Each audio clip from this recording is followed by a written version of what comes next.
Germany, France, Sweden, UK, Europe के ये अलग-अलग कंट्रीज जो एक टाइम पे दुनिया के सबसे ज़्यादा सेफेस्ट सिटी माने जाते थे, वो आज दुनिया के one of the dangerous country में से आ रहे हैं। This is the breaking point. The crisis threatens the very foundation of the European dream.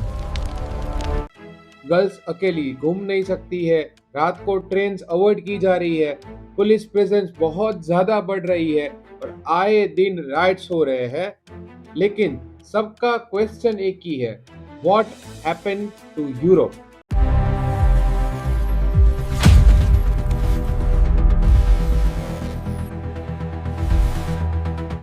Story इतनी सिंपल भी नहीं है। देखो, सारे के सारे माइग्रेंट्स है वो क्रिमिनल नहीं होते हैं, कुछ तो जेन्युइनली वॉर से भाग के आए हैं, जैसे सीरिया हो गया, अफगानिस्तान है या कुछ अफ्रीकन कंट्रीज है। लेकिन अब प्रॉब्लम स्टार्ट यहाँ से होती है जब यूरोप ने अपनी बॉर्डर्स ओपन कर दी इलीगल इमिग्रेंट्स के लिए। This crisis threatens the foundations of our union. Illegal immigrants की वजह से वहां पे गैंग वॉर स्टार्ट हो गई, राइट्स चालू हो गए, मर्डर्स होने लगे, उसके बाद क्राइम एक अलग लेवल पे चला गया।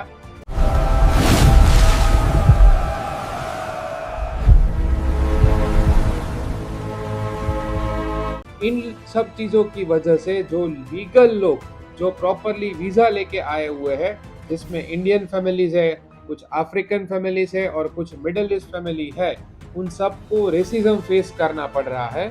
Look at the data. They are not telling you the truth about what is happening to our borders. This is a deliberate manipulation of the facts. और ये सब चीजों की वजह से सब लोग को सेम लेंस से देखा जा रहा है। यूरोप चेंज नहीं हो रहा है, यूरोप डिवाइड हो रहा है। किस तरह डिवाइड हो रहा है, किस तरह इलीगल इमिग्रेशन से उसको यूरोप को कंट्रोल करना चाहिए, अभी की करंट क्या सिचुएशंस है, और किस तरह लीगल लोग जो वीजा लेके आए हैं उनको भी रेसिज्म फेस करना पड़ रहा है, आइए देखते हैं।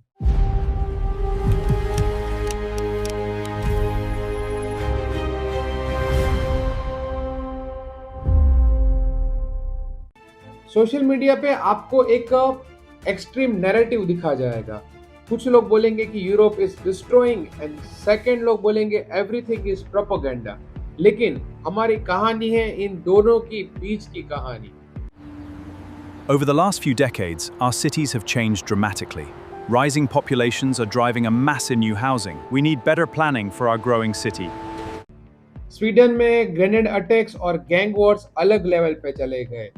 जर्मनी में violent crime debates political issue बन चुकी है, और यूके में नाइफ क्राइम और asylum hotel protest national level पे एंगर क्रिएट कर रहे हैं। अब देखो, रिसर्च ये बताता है कि ये सब मोस्टली एक पर्टिकुलर कंट्री और एक पर्टिकुलर टाइप के लोग कर रहे हैं, और उनकी वजह से जो लीगल वहां पे बहुत सालों से रहे हैं अपने फैमिली के साथ, उनको भी ये वाला रेसिज्म फेस करना पड़ रहा है।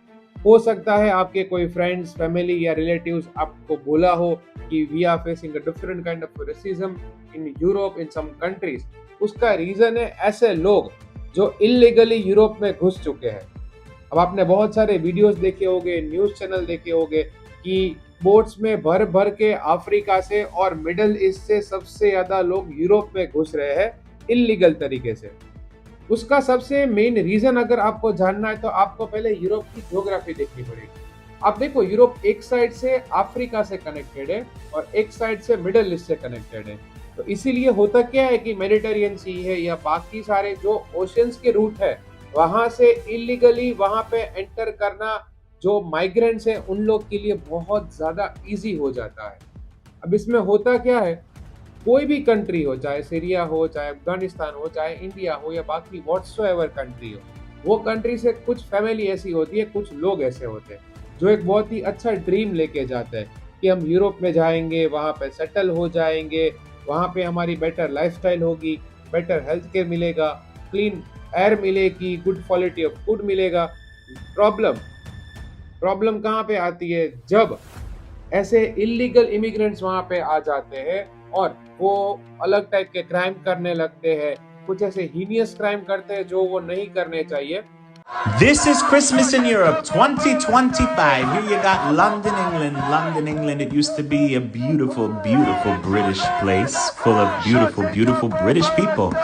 And now you got this instead. This is what you have right down the street. You have the Christmas lights, but instead of hearing Santa Claus is coming to town and jingle bells, you got free, free Palestine and Allahu Akbar. This is what you got in the UK, right down the center of the city. We're not talking about Zone 5, Zone 6. We're talking about Zone 1, Oxford Street, Bond Street, Baker Street. मैं यहाँ पे बोल नहीं पाऊंगा और कुछ video clips तो इतनी ज्यादा खतरनाक है which I won't be able to show you over here. Otherwise आपको पता है कि वीडियो डिलीट हो जाएगा। लेकिन होता क्या है कि मोस्टली मिडिल ईस्ट के या अगर आप इंडियन की बात करो तो ये सारे ओरिजिन के लोग जो होते हैं ना वो एक जैसे दिखते हैं और उसकी वजह से होता क्या है, हम सब लोग को एक ही लेंस से देखा जाता है। आपने देखा होगा कि वेस्ट में भी दो टाइप का मीडिया है, एक प्रॉपरली लेफ्ट मीडिया है और एक प्रॉपरली राइट मीडिया है। एक आपको सिर्फ यही दिखाएगा कि सब के सब सेम है, मतलब चाहे इंडिया से हो, चाहे और कोई कंट्री से हो, चाहे कोई कास्ट से हो, कोई कम्युनिटी से हो, हम सब लोग को एक ही जगह से देखा जाएगा। और हैरानी की बात तो वो है कि जब इंडिया को थर्ड वर्ल्ड कंट्री से कंपेयर किया जाता है, इवन दो आप सबको पता है कि कुछ कुछ कंट्री है वो तो डिपेंड ही माइग्रेशन के ऊपर है। जैसे इसका सबसे बड़ा एग्जांपल है कनाडा। लोग भले कितना कुछ बोले कि कनाडा में इंडियंस ये कर रहे हैं वो कर रहे हैं, definitely the people who are committing a heinous crime definitely आपको डिपोर्ट करो या तो उनको आप जेल में डाल दो, that's definitely true, but that doesn't mean कि आपको सबको एक साथ एक ही नजर से देखना चाहिए। वैसे तो अगर बात करें तो दुनिया की one of the biggest country US है। यूएसए में बहुत सारे लोग वहां पे भी राइट्स कर रहे हैं, प्रोटेस्ट कर रहे हैं, बट आप देखो यूएसए को तो लैंड ऑफ इमिग्रेंट्स बोला जाता है। आपको हर एक कंट्री के लोग यूएस में देखने मिलेंगे। दैट डजंट मीन कि जितने लोग वहां पे आए हुए हैं आप उन सबको एक ही स्कोप से देखो। जो लीगल आए हैं, पैसे देके आए हैं, वीजा देके आए हैं, जिन्होंने आपकी कंट्री की इकोनॉमी और जीडीपी में कंट्रीब्यूट किया है, उनको आप इलीगल इमिग्रेंट्स के साथ कंपेयर नहीं कर सकते। देखो कुछ सर्टेन ग्रुप है जो ग्रुप ये बहुत सारे क्राइम कमिट कर रहे हैं। जैसे अगर आप फ्रांस की बात करो तो कुछ अफ्रीकन ग्रुप है, उनकी वजह से बहुत सारे लोगों को रेसिज्म फेस करना पड़ा है। कोई ऐसा अफ्रीकन पर्सन भी है जो जेन्युइनली वहां पे वीजा लेके गया है लीगल तरीके से, उसको भी बहुत ज्यादा ही हेट्रेड मिलेगा। वहां के लोग कभी कभी उसको अब्यूज भी करेंगे। Same thing is happening in UK. UK में मैं वर्ड यूज नहीं कर सकता कि छोटी बच्चियों के साथ क्या हो रहा है, लोग क्या कर रहे हैं, सारे रिपोर्ट्स डेफिनेटली सही है, बट अब सब लोग ने एक नाम सुना होगा पाकिस्तानी ग्रूमिंग गैंग्स के बारे में। अब ये पाकिस्तानी ग्रूमिंग गैंग्स है वो छोटी बच्चियों को टारगेट करता है, उनको कन्वर्ट करते हैं, and that's how the heinous crime is taking a place. But that doesn't mean कि मिडिल ईस्ट से कोई और पर्सन आया है या इंडिया से कोई और व्हाटसएवर कास्ट या कम्युनिटी का पर्सन गया है, उनको आप सेम स्कोप से देखो। बिकॉज वो लीगल तरीके से गया है, वहां पे जॉब कर रहा है तो डेफिनेटली वो टैक्स पे करेगा। अगर वो बिजनेस कर रहा है तो भी टैक्स पे करेगा। तो उनको और इनको दोनों को आप सेम नजरिए से नहीं देख सकते। और मैं आपको पहले ही बोल रहा हूँ, बाकी सारे वीडियोस की तरह बाकी सारे लोग जो सिर्फ और सिर्फ एक नेगेटिव प्रोपेगेंडा दिखाते हैं, कुछ लोग सिर्फ और सिर्फ पॉजिटिव बात करते हैं, मैं आपको सारी बातें बताऊंगा, प्रॉब्लम्स भी बताऊंगा और इसके रियलिस्टिक सॉल्यूशंस भी बताऊंगा at the end of the video. और पूरी रिपोर्ट मैंने यहाँ पे तैयार की हुई है। ऐसा नहीं है कि मैं कोई हवा में बात कर रहा हूँ, कि मुझे जो मन में आ रहा है, मैं जो फील कर रहा हूँ आपके सामने रख रहा हूँ। पूरा का पूरा डिटेल रिसर्च रिपोर्ट एक क्रिएट किया हुआ है, जिसकी लिंक मैंने डिस्क्रिप्शन में डाल दी है। एक बार चेकआउट जरूर करना। और उसकी पूरी वेबसाइट बनाई हुई है, अगर आपको एकदम प्रॉपर वे में पूरा रीड करना है तो वो भी आप रीड कर सकते हो। अब आते हैं हमारे मेन टॉपिक पे कि कुछ स्पेसिफिक गैंग्स जो होती है ना, वो ये क्राइम कमिट कर रही है। अब प्रॉब्लम क्या होता है कि they are politically very well connected. कुछ पॉलिटिकल पार्टीज कोई भी हो जो यूरोप में है, उनको पता भी है कि they are committing the crime, still they are not doing anything. And just because of that ये जो लीगल लोग आए हैं उनको भी रेसिज्म फेस करना पड़ेगा। That a person that lives in Dubai, a Muslim person from the same background of the person that lives in France or in UK, third, fourth generation here, they're still open mind, They're still Muslim, they're still conservative, yet they're not radical. They're not supporters or glorifiers of terrorists. But a person who is a Muslim living all the way in France or Britain is more radicalized and is more, there is more likely that he's going to become a member of the ISIS or a Muslim Brotherhood terrorist organization. It's the fact that the West, up to this point, the media is justifying the existence of, for example, Islamic Relief as a charity organization in UK or in the West. Why? It's not a charity organization. It's a foundation or an organization that steals the money from the West, the pockets of the people who are willing to help. Yet he takes that money and he gives it to organizations, terrorist organizations in the Middle East, under the name of a school and hospitals. But those schools are run by actual Islamist terrorists who fund and support even Hamas. अब imagine करो आप एक normal European citizen हो, rent already high हो चुके हैं, housing फर्टिलिटीज ना के बराबर है, कोई इलीगल इमिग्रेंट्स आएगा, उसको यूरोपियन लोग होटल में रखेंगे और आपका कॉमन सिटीजन वहां पे होमलेस घूम रहा है। ये तो वही बात हो गई कि इंडिया में अनएम्प्लॉयमेंट है, लेकिन बाहर से कोई आया तो बाहर की कंट्री के लोगों को जॉब दे दी और हमारे लोग unemployed. Definitely as a Indian गुस्सा तो आएगा ना हम लोग को भी। Same thing is happening over there and that is the only reason lots of people are doing a protest. This is not just a housing crisis. It is a convergence of failed systems, from migration to employment to social cohesion. There are no simple answers here. अब सोच लो, illegal migrants जो होते हैं उसको वहाँ पे 3 star 5 star hotel मिलेगी, hospitals भी मिलेगी और ये सब चीजें गवर्नमेंट फंड करेगी। अब कोई भी कंट्री हो, गवर्नमेंट तो ये पैसा देगा नहीं, ये पैसा किसका जाएगा? टैक्स पेयर का जाएगा। और इसीलिए प्रोटेस्ट बहुत ही ज्यादा बढ़ रहे हैं और इसीलिए कोई भी लोकल यूरोपियन है वो बहुत ज्यादा ही गुस्से में है एंड डेफिनेटली उनका राइट है गुस्से में होना। क्यों? वहाँ के लोकल लोगों को आप कुछ प्रोवाइड नहीं कर पा रहे हो और इलीगल इमिग्रेंट्स को लेके आए हो। सबसे बड़ी यूरोप ने जो गलती की है वो कौन सी की है? उनकी बॉर्डर्स ओपन करके। उनको ऐसे ही अपनी बॉर्डर ओपन नहीं करनी चाहिए थी। थाउजेंड्स ऑफ इमिग्रेंट्स आपको हर रोज वीडियोस देखने मिलते होंगे, चाहे वो स्पेन हो, चाहे वो जर्मनी हो, चाहे वो फ्रांस हो, चाहे वो और कोई कंट्री हो, वहां पे बोट्स में बैठ के मिडिल ईस्ट से और अफ्रीका से लोग आ रहे हैं। अब प्रॉब्लम क्या होता है कि थर्ड वर्ल्ड कंट्री, मतलब ऐसी पुअरेस्ट कंट्री है कोई भी पर्टिकुलर, हम लोग बोल सकते हैं कॉन्टिनेंट में, जिन्होंने लाइफ में कभी कुछ देखा ही नहीं है। उनको अचानक से आप यूरोप में लेके आओगे जहाँ पे लोग ओपन माइंडेड है, जहाँ पे गर्ल्स भी ऐसे घूम रही होती है, तो वो देख नहीं पाएंगे। और होता क्या है कि उनका माइंडसेट एकदम लो लेवल का है। जो बंदा लीगली आ रहा है, पैसे खर्च करके आ रहा है, जो पैसे वाला है, जिन्होंने पूरी दुनिया देखी हुई है, उसका माइंडसेट ऐसा नहीं होता है। बट ऐसे लोग, आपने देखा होगा बोट्स में बैठ के 20,000, 10,000, 40,000 इतने लोग आ रहे हैं यूरोप में भर के, और वो क्या कर रहे हैं? गवर्नमेंट के पैसों के ऊपर, मतलब गवर्नमेंट जो उनको 5 स्टार होटल देगी, जो हॉस्पिटल का बिल पे करेगी, उनके बच्चों का बिल भी गवर्नमेंट पे करेगी और ये सारा पैसा होता है टैक्स पेयर का। और इसीलिए वहां के लोग बहुत ज्यादा गुस्से में हैं कि एक तो आप बाहर की कंट्री से लोग लेके आ रहे हो, उनको पैसा भी हम दे रहे हैं, हमें टैक्स पे करना पड़ता है और वो फिर हीनियस क्राइम कमिट करेंगे।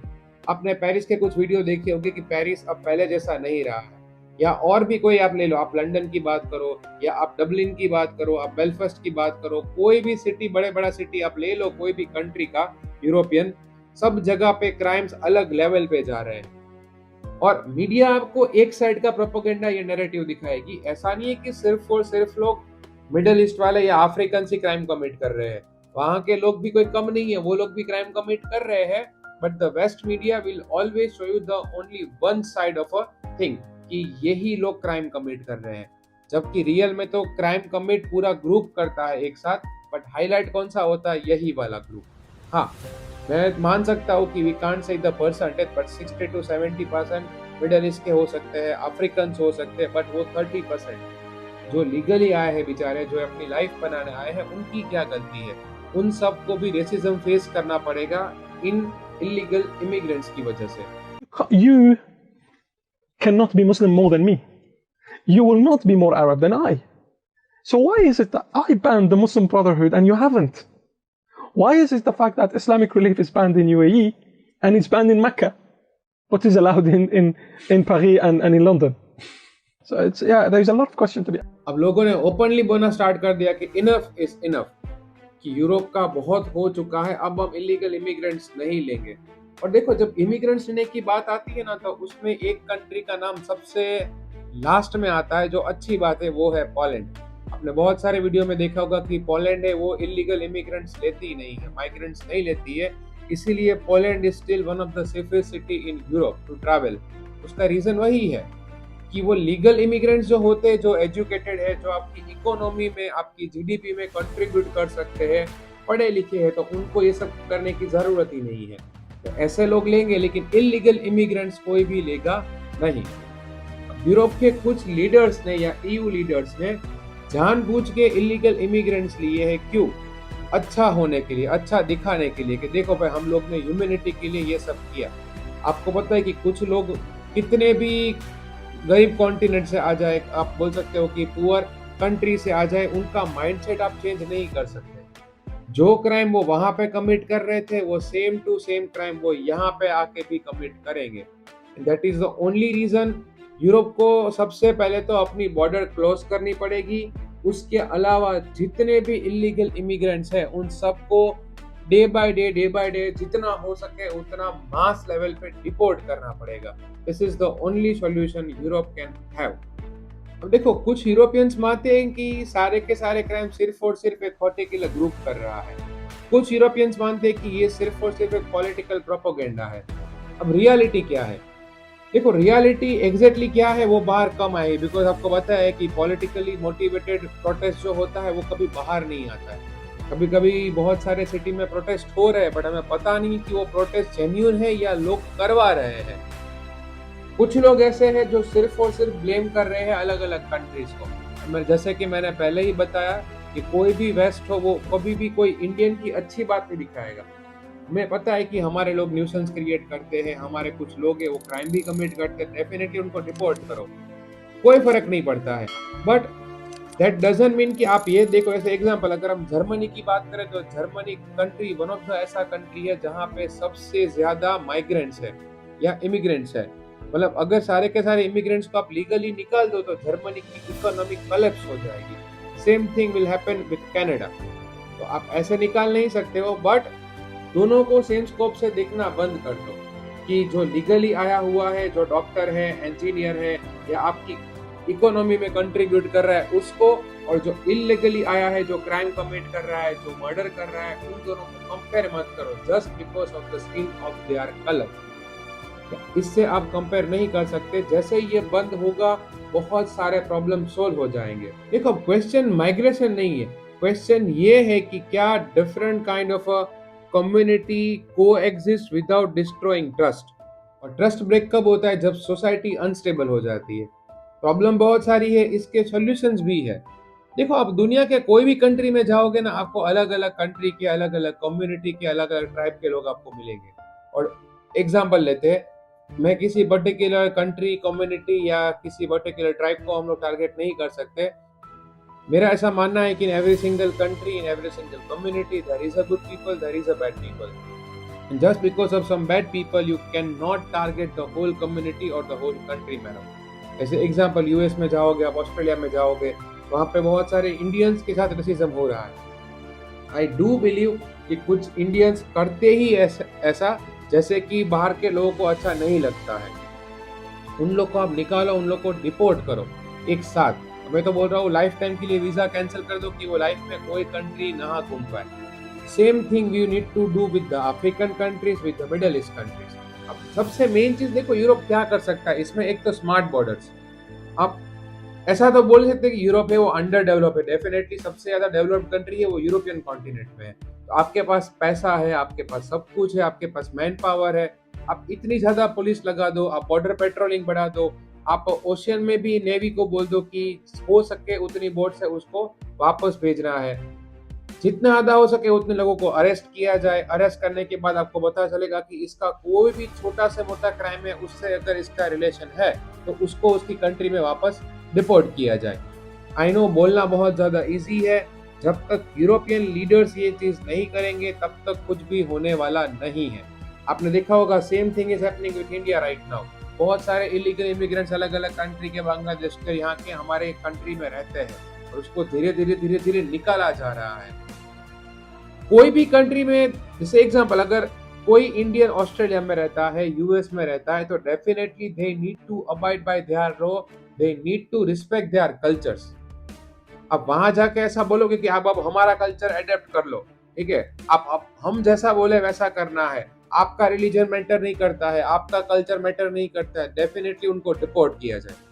अगर ऐसे कोई लोग हैं जो यूरोपियन कल्चर डिस्ट्रॉय कर रहा है, जो यूरोपियन आइडेंटिटी है उसको डिस्ट्रॉय करने की ट्राई कर रहा है, जस्ट डिपोर्ट देम और arrest them and definitely send them to jail.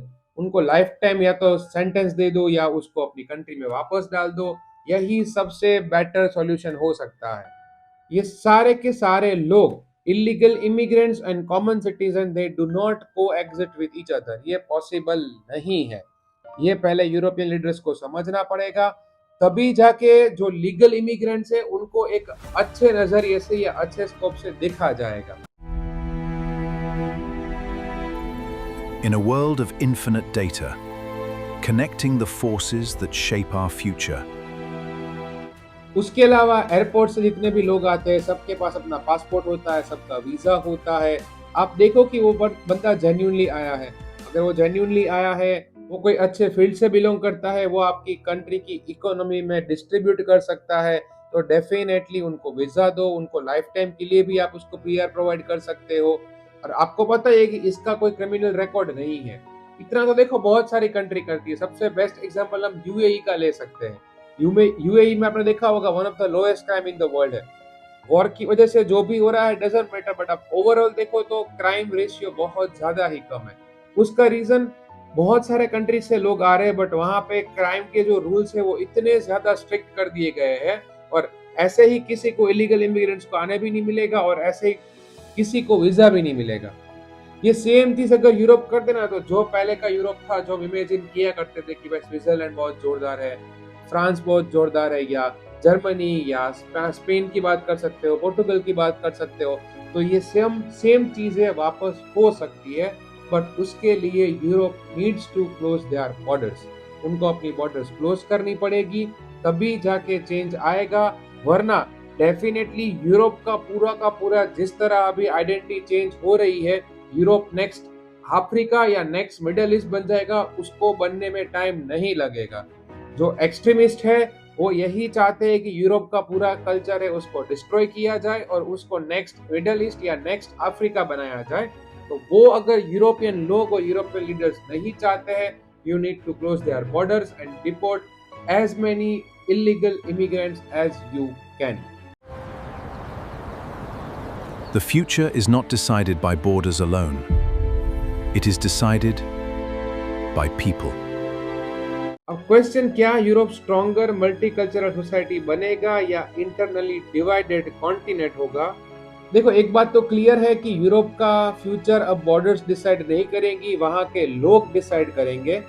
आगे जाके यूरोप में क्या होने वाला है, प्रोटेस्ट होने वाले हैं, वॉर होने वाली है, या लोग एक साथ कोएग्जिस्ट कर पाएंगे या नहीं कर पाएंगे, इसकी जिम्मेदारी, इसकी रिस्पॉन्सिबिलिटी सिर्फ और सिर्फ यूरोपियन लीडर्स के ऊपर है। एंड आई होप कि they will work for the change. अगर ये वीडियो अच्छा लगा है तो एक और बहुत ही डिटेल्ड डॉक्यूमेंट्री स्टाइल मैंने वीडियो बनाया था कि कैसे दुनिया का one of the dangerous disease which was Ebola virus, उन्होंने half of the African continent को डिस्ट्रॉय कर दिया था। तो वो वाला वीडियो भी आप यहाँ पे चेकआउट कर सकते हो। बाकी एक बात याद रखना कि मल्टीकल्चरल सोसाइटी जो होती है वो कोएग्जिस्ट होती नहीं है, उसको बनानी पड़ती है सब लोग को एक साथ मिलके। जय हिंद।